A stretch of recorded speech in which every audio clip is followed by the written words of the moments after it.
Hello, everyone. Welcome to the Union Pacific Railroad Evanston Subdivision in HO Scale. My name is Darrell Cruz, owner and builder of the layout, and your host for episode 24 of season 2023. This is the weekly update. It is Sunday after all. Yeah, this update features backdrop photos, which you can see in place here. I just kind of cover some of the things that I did to get this going and get some backdrop photos on the backdrop so that kind of makes the whole scene come together. And I've been very happy with the way this turned out. As you may recall, I took some photographs. Actually, my wife took a lot of these photographs. Here you can see the photographs that she took while we were driving along the road. And this is I think about 20 or so pictures that she took. And I was able to use these to put together a backdrop photo.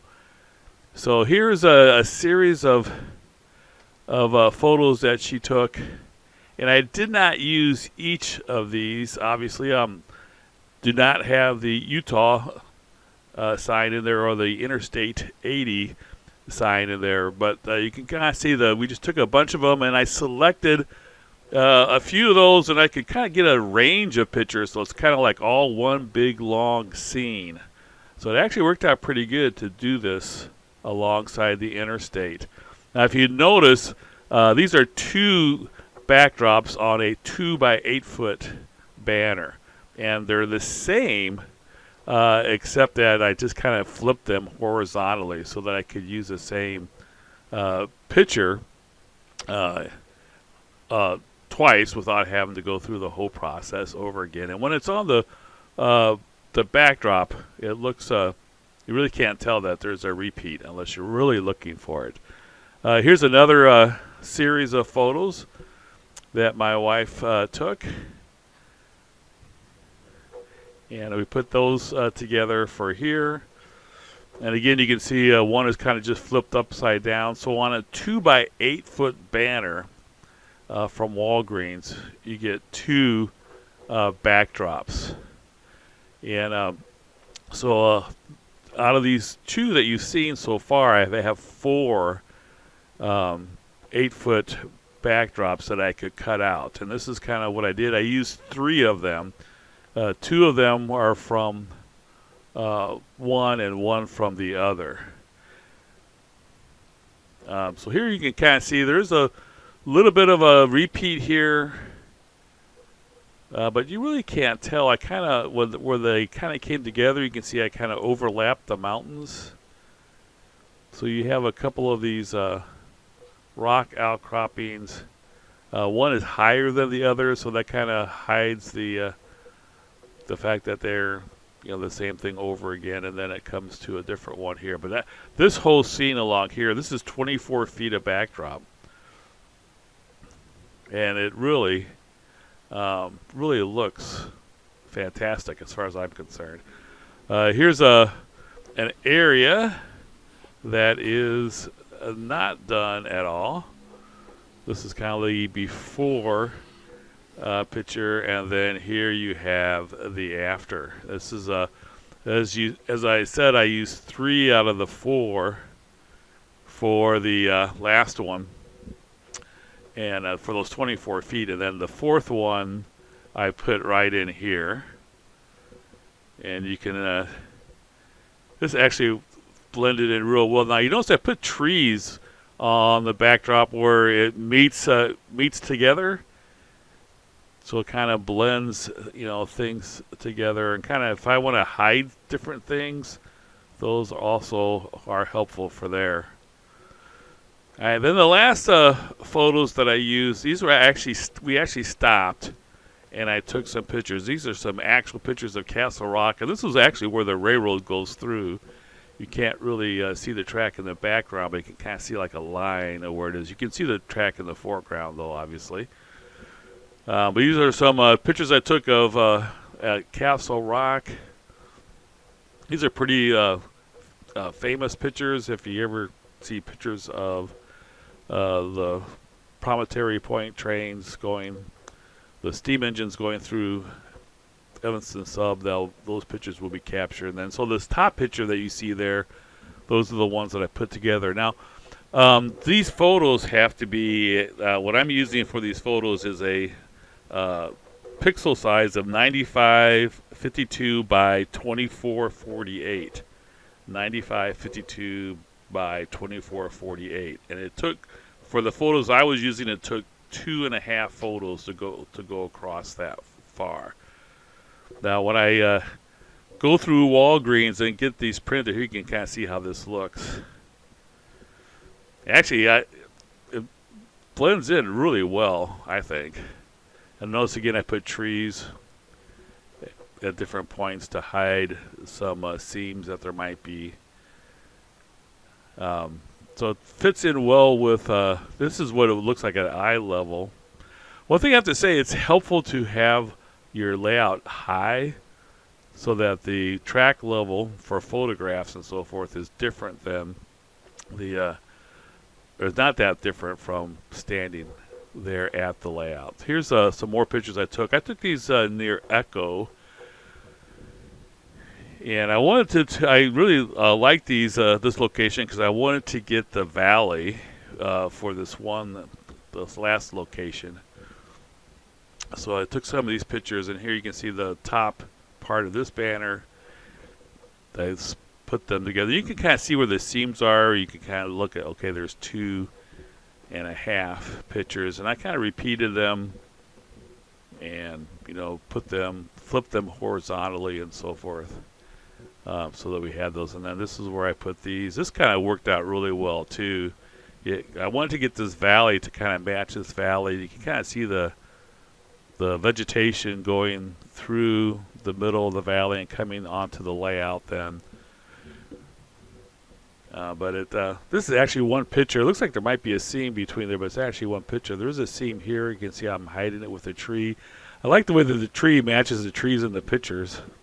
I thought that was pretty cool. I'm going to change this road, by the way, a different color for the maintenance road. But this turned out really nice, too, I think.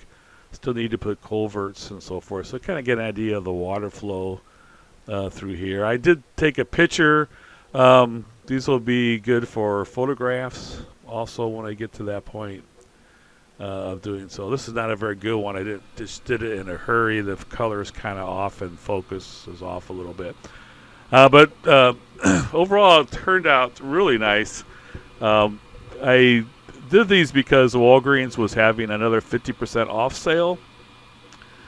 So these normally the 2x8 foot vinyl posters are normally $36. Now that's higher than before. It was $32. Yeah, the price has been jacked up to $36, but you get half off of that, so that's $18. They raised the price, but the paper was a little bit nicer. It was a little bit thicker paper, so I actually didn't mind the little bit higher price. So each of these 2x8 foot banners cost me $18, so that's basically $9 for 8 foot banner, a background, an 8 foot background photo. So just a little bit over $1 a foot. But it looks pretty good going through there.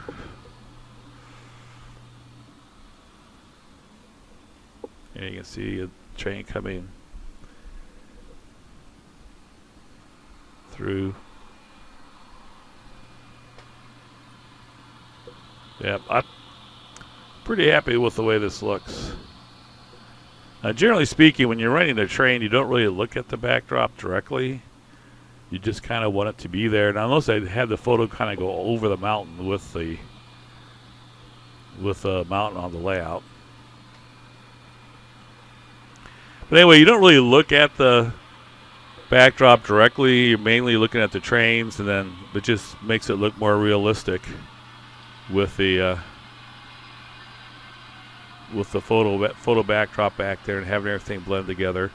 I think I'm going to take an airbrush and put in some clouds where the backdrop is kind of peeling off a little bit. There's still some imperfections on the backdrop. So I'm going to try and use an airbrush, maybe put in some really light clouds. Notice I do have the dynamic brakes on coming down the mountain.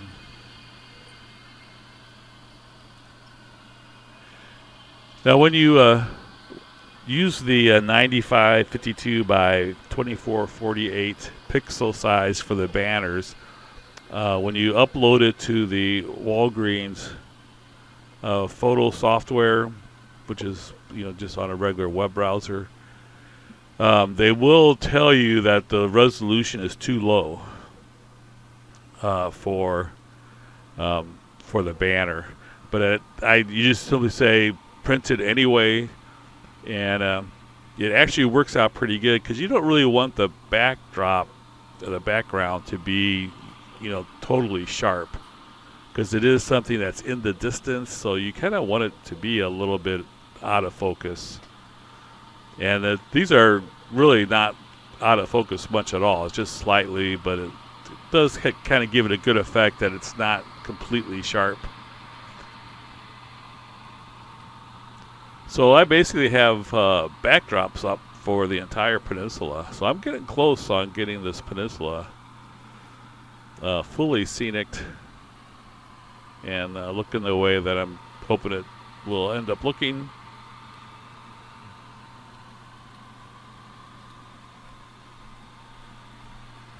We come up to Wasatch. Going to put a water tower there from the prototype, and a little shed that homeless people are living in. Again, you can see the trees that I have there at different places where there's seams.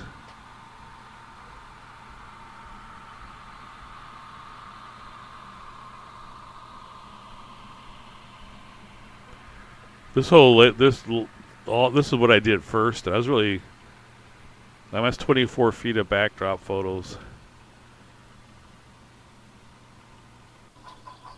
Now, lastly, take a look at the Athearn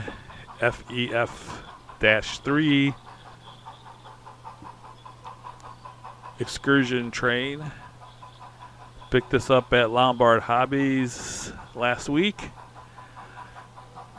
at a very special price of $480. Retails for $740, so they definitely have a Father's Day sale going on. I think today's the last day for the sale, so it's your last chance to pick them up. I think they may have a few left still.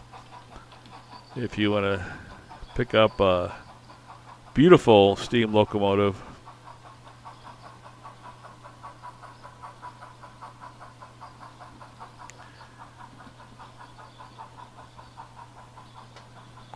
Now you hear some squeaking. That's the scale train's tender. I'm going to have to figure out what's going on with that, why that squeaks. I did figure out what that part was also. It's the whistle, and you can look closely. I have it mounted right behind the smokestack. So I figured out where it went and how it went on there. And I must have just broken off in shipment. So I glued it back on. So a little bit of backdrop repair I need to do here yet also. Again, I might use my airbrush on that. We'll kind of wait and see, but I definitely need to do some work on some of the backdrop damage.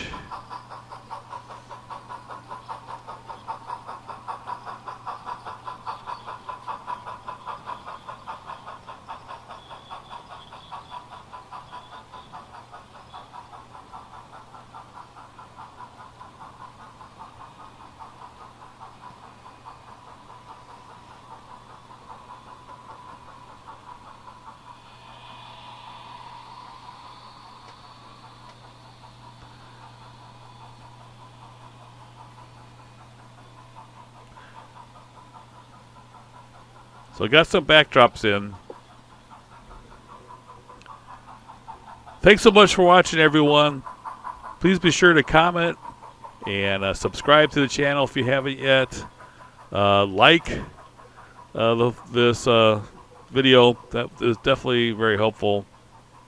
Thanks for watching, everyone. Happy Father's Day. Take care. Have a great week.